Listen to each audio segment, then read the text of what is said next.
दोस्तों आज मैं तुम लोगों के लिए बैटल टू द हेवन की न्यू एपिसोड लेके आया है और एपिसोड और भी ज्यादा मजेदार रहने वाला है, इसलिए वीडियो को एंड तक जरूर से देखना। एपिसोड की स्टार्टिंग में हम शिफ्टिंग को देखते हैं जो शो यान को सारी इंफॉर्मेशन देती हुई बताती है कि जब से उनकी बर्निंग फ्लेम वाली पानी आई तब से यहाँ पर खुनलिंग एम्पायर है जो कि जेनरेशन टू जेनरेशन पास होती जा रही है और उसी स्ट्रेस फायर को एक बार उनकी डॉटर ने कंट्रोल करने की भी कोशिश करी थी क्योंकि उसको करने के बाद ही बर्निंग फ्लेम वाली की शिप की पोजीशन पा सकती है। लेकिन जब उन्होंने इस चीज की प्रैक्टिस करी थी तो ट्रांसफायर बैकफायर कर जाती है, इसकी वजह से प्रिंसेस बहुत बड़ी तरीके से इंजर हो चुकी है। और आप शिप डेंग बताते हैं कि उनकी बेटी के पास में ज्यादा वक्त नहीं बचा हुआ है। या क्रिस हुए जब उन्हें 7 ग्रेड के एलेक्जेंडर को रिबन करना होगा और अगर वो इस पर अनसक्सेसफुल होती तो वो अपनी बेटी को खो देगा, इसलिए वो चाहती है कि शाओयान उनके लिए उस 7 ग्रेड के एलेक्जेंडर को रिबन करे। इसके लिए शिप डेंग शाओयान से मदद मांग रहे थे कि वो उसकी उस एलेक्जेंडर को बनाने में मदद करे और साथ में वो दूसरा एल्केमिस्ट भी इसमें उसका साथ दे। इसके लिए शाओयान उठ के कहता है शिप डेंग आप बहुत ही अच्छी फादर है और मैं अपनी पूरी कोशिश करूंगा कि मैं उस 7 ग्रेड के एलेक्जेंडर को रिबन कर सकूं। और आप सीन होता है और अगले सीन में हम शिप डेंग को देखते हैं जो अनाउंसमेंट कर रहे थे कि आप वो सभी मिलकर 7 ग्रेड की फायर पुदन को रिबन करने वाली है, जिसके लिए आप शाओयान और वो दूसरा एल्केमिस्ट भी वहाँ पर आ गया था। और आप शिप डेंग बता दे कि हमें आज आखिरी चांस है जब हम उस फायर पुदनों को रिबन करने वाली है, जिसके लिए मुझे तुम दोनों एल्केमिस्ट की मदद चाहिए होगी और इसके लिए हमें एक हाई ग्रेड की फर्नेस की भी जरूरत पड़ेगी। जिसके बाद शिप डेंग एक बड़ी बड़ा सा फर्नेस पर निकलती है जिसे वो निकल कर नीचे सबके सामने रख देती है। और उस फर्नेस को देखकर एल्केमिस्ट दोनों बिल्कुल शॉक हो गई थी कि ये तो बहुत ही बेहतरीन फर्नेस है। जिसके बाद शिप डेंग कहती है और अब मैं अपने खुलन गेन पैर की हिस्से इसे रिबन में शुरू करने वाला हूँ, जिसमें मुझे आप सभी की मदद की जरूरत है। और आप सीन होता है या अगले सीन में हम देखते हैं शाओयान और दूसरा मास्टर हुआ ने एक साथ मिलकर रिबन में शुरू कर दी थी। यहाँ पर वो दोनों मिलकर अलग अलग तरह की इंग्रेडिएंट्स की मदद से फील्ड को रिपेयर कर रहे थे और फाइनली उस फील्ड को रिपेयर करने के बाद वो मर्ज करेंगे। और हम देखते हैं कि वो दोनों एल्केमिस्ट उसी फर्नेस के अंदर बैठे हुए थे जहाँ वो फील्ड को रिपेयर कर रहे थे।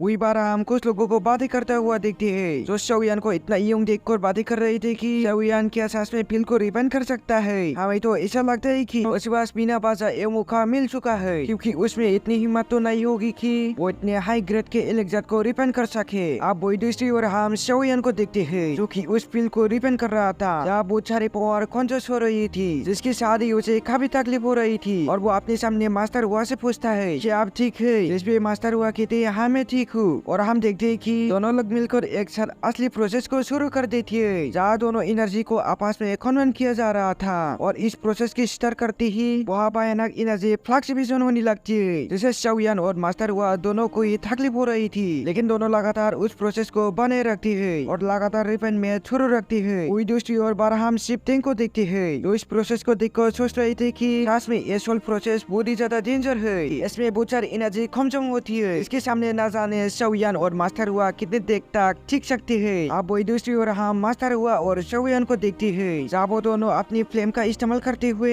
दोनों बॉल्स को कन्वर्ट करने की कोशिश कर रहे थे जिससे भयानक एनर्जी फ्लक्चुएशन हो रहा था। और तभी एक भयानक स्लेक्स अटैक होता है जिससे मास्टर हुआ पीछे से गिरते हैं और एक ही बार में बेहोश हो गए थे। अब वही दूसरी ओर हम शाओयान को देखते हैं और अचानक से ये प्रोसेस बीच में ही रुक गया था। ये देखकर तो शिप डेंग तो बिल्कुल शॉक हो गए थे और कहते हैं कि हम एक बार फिर से फेल हो गए। और वो बेचारे निराश होकर बैठ जाती है क्योंकि वो अपनी बेटी को नहीं बचा पाई थे। वही दूसरी ओर हम शाओयान को देखते हैं जिसके मुंह से खून निकल रहा था, लेकिन वो खड़ा होकर कहता है कि इस प्रोसेस को अभी भी जारी रखूंगा और उस बिल को रिपेयर करूंगा। ये बात सुनकर तो शिप डेंग हो गए थे, क्या सच में तुम ऐसा कर सकता है? इस बार शाओयान कहता है हाँ मैं इसे जारी रखूंगा, भाई मैं इस बार फेल हो गया हूँ लेकिन मैं गिव अप नहीं करूंगा। अब जब कुछ लोग शाओयान को ऐसा देखते ही तो शाओयान का मजाक बनाने लगती है। शाओयान ऐसा कुछ नहीं कर सकता, लेकिन वो बस अपने आप को बुरी ज्यादा स्ट्रॉन्ग दिखाने का नाटक कर रहा है। अब यहाँ पर शिप डेंग सोच रहे थे क्या उन्हें सच में शाओयान को ये रिपेयर में आगे जारी रखने देनी चाहिए क्योंकि इसे तो शाओयान को भी खतरा हो सकता है। लेकिन तभी प्रिंसेस खड़ी होती है और वो अपनी फादर से कहती है कि शाओयान को इस रिपेयर मेथड को कंप्लीट करने दीजिए क्योंकि अब प्रिंसेस को शाओयान पर भरोसा हो गया था। और शाओयान कहता है मैं अपना बेस्ट दूंगा। ऐसा कहते हुए शाओयान एक बार पीछे उस फॉर्मेशन में आकर बैठ गया था। शाओयान एक बार पीछे अपनी सारी पावर्स को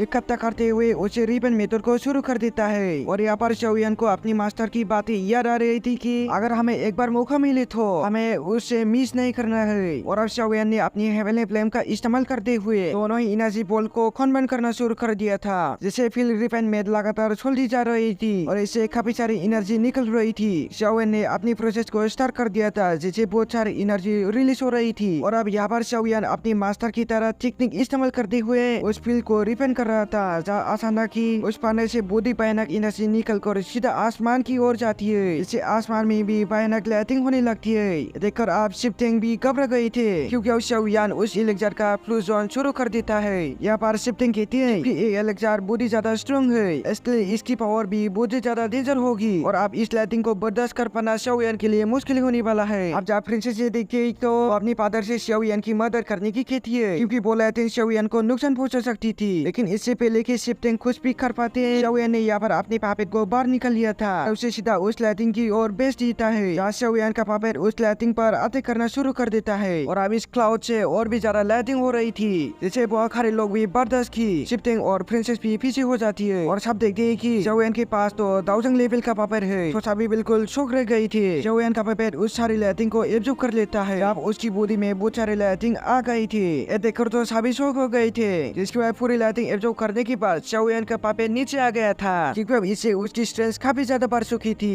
और अब हम शाओयान को देखते हैं, जो अपने हाथ को आगे करते हुए खोलता है और उसके हाथ के अंदर से वो 7 ग्रेड का एलेक्जार बाहर निकलता है, यानी कि शाओयान ने सक्सेसफुली उस 7 ग्रेड के एलेक्जार को रिबन कर लिया था। और आप सीन चेंज होता है और हम हॉल का सीन देखते हैं, जहाँ शाओयान प्रिंसेस के साथ आता है और शिफ्टिंग इसके लिए शाओयान को शुक्रिया कर रहे थे, क्योंकि शाओयान ने उसके लिए फील्ड रिबन कर दिया था। तभी वहाँ पर हम एक एल्डर को देखते हैं, जो शाओयान से पूछते हैं तो तुम वही लड़के हो जैसे हमारे शेख की सीक्रेट टेक्निक चाहिए। अब वो एल्डर कहते हैं हम इस लड़की को वो टेक्निक नहीं दे सकती है, क्योंकि इसने पहले पैविलियन की भी एक मिस्टीरियस टेक्निक को सुना है, या हम इस पर भरोसा नहीं कर सकती है। यहाँ पर उन एल्डर को शौक हो गया था कि आज तक शाओयान नाम के जिस लड़के ने इतना नाम फैला रखा है, ये वही शाओयान है। और यहाँ पर वो एल्डर कहती है इस लड़के ने तो अभी तक भी अपनी पहचान तक नहीं बताई है, तो हम कैसे उसे अपने शेख का सीक्रेट टेक्निक दे सकती है। जिस पर शाओयान ने अपने मार्क्स निकाल दिया था, जिसके बाद एक और एल्डर खड़ा होता है और वो कहता है कि मेरा ब्रदर फैले के साथ में एक ग्रोस है, तो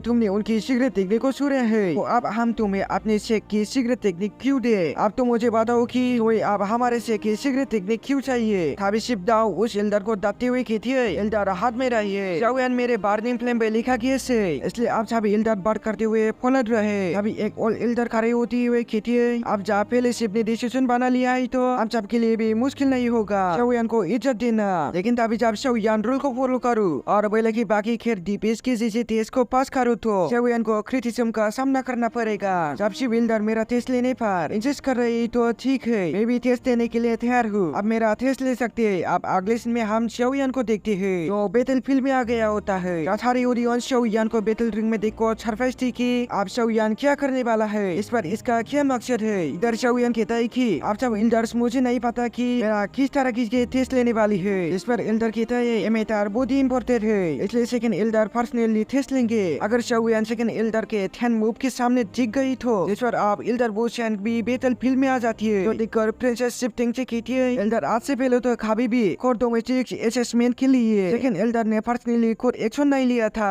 और ऐसा क्यों हो रहा है। एल्डर वोशन तो एक्स्ट्रा 1000 शेख है। तभी शाओयान कहता है प्रिंसेस टेंग आप फिक्र मत करिए, तो आज मैं उस 3 मिस्टीरियस एवेनिफायर को हासिल करके रहूंगा। शाओयान की एटीट्यूड के देखकर वोशन हंसते हुए कहती है और एरोगेंट हो। ये बोलते हुए एल्डर ने शाओयान को पावरफुल पांच अटैक कर दिया था, लेकिन शाओयान अपनी 3000 लाइटिंग मूवमेंट का इस्तेमाल करते हुए पीछे हो जाता है और उसकी अटैक से काफी फायर निकल रहा था। एल्डर वोशन कहते हैं बस यही है तुम्हारी 3000 लाइटिंग मूवमेंट। इस पर शाओयान कहता है एल्डर आपकी आंखें तो काफी तेज हो। ये बोलते हुए शाओयान एल्डर के दूसरे अटैक से भी बच आता है, तो एल्डर वोशन फ्योंग योंग हैंड टेक्निक से शाओयान पर अटैक कर देती है। इसे दो स्पिरिचुअल हैंड शाओयान पर अटैक करती है, इसे शाओयान नीचे जा गिरता है। ये देखकर तो सभी हैरान थे। एल्डर वोश कहती है ये ट्रिक तुम्हें कैसे लगी है, तुम 3 मिस्टीरियस फायर को गिव अप कर दो तो मैं तुम्हें अपनी स्किल दे दूंगा। लेकिन शाओयान हार नहीं मानता है और उस एल्डर से कहता है दोबारा आओ, जो देख के एल्डर भी भड़क जाता है ये कितनी जिद्दी है। और फिर एल्डर वोशन पायलट होकर शाओयान पर खतरनाक अटैक करने लगता है, जिसे शाओयान भी काउंटर कर लेते बच रहा था। और फिर शाओयान उस एल्डर पर एक पावरफुल फायर अटैक करता है, मगर एल्डर वोशन इसलिए उसकी अटैक को दोष कर लेता है। और अब उन दोनों के बीच बहुत ही भयानक फाइट चल रही थी, लेकिन एल्डर शाओयान पर भारी पड़ रहा था और शाओयान को बहुत ही पावरफुल अटैक करके जमीन पर पटक देता है। और फिर एल्डर शाओयान पर काफी खतरनाक अटैक कर देता है, जैसे वहाँ पर